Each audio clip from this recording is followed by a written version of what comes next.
સાહેબ એનએસયુઆઈના જે રજૂઆત દરમિયાન એક ગંભીર આક્ષેપો લગાવ્યા છે પીએચડીના ગાઈડ સામે. શું કહેશો, યુનિવર્સિટી દ્વારા કયા પ્રકારની તૈયારી થાય? ગઈકાલે જે રજૂઆત હતી એ પીએચડીમાંની પરીક્ષા માટેની હતી. એમાં એક દીકરી થોડી ઉશ્કેરાઈને અને આ એક મુદ્દો રજૂ કર્યો હતો કે આવી રીતે પીએચડીની અંદર કોઈ પણ પ્રકારનું કોઈ હેરેસમેન્ટ અથવા તો એ પ્રકારની વાત આવી છે.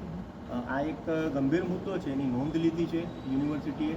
અને એની સાથે સાથે આ વિદ્યાર્થી અત્યારે યુનિવર્સિટીમાં અભ્યાસ કરતી નથી, પરંતુ યુનિવર્સિટીની સેટઅપની અંદર ઘણા વર્ષોથી બધી જ યુનિવર્સિટીની અંદર એક આપણે વિમેન ડેવલપમેન્ટ સેલ એ પણ અત્યારે કાર્યરત હોય છે. સામાન્ય રીતે આ પ્રકારના કોઈ પણ પ્રશ્નો જ્યારે ઉપસ્થિત થતા હોય છે, ફિમેલના જે કોઈ હેરેસમેન્ટ કે એ પ્રકારના, તો એ વિમેન ડેવલપમેન્ટ સેલ થ્રુ એની રજૂઆત થતી હોય છે.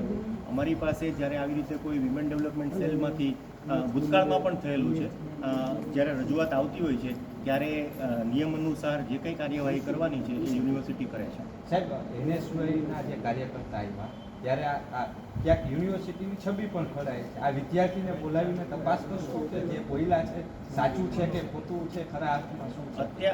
અત્યારે આ વિદ્યાર્થીની આ યુનિવર્સિટીમાં અભ્યાસ કરતી નથી, એ પાસ આઉટ છે, એટલે આ ભૂતકાળનો વિષય છે.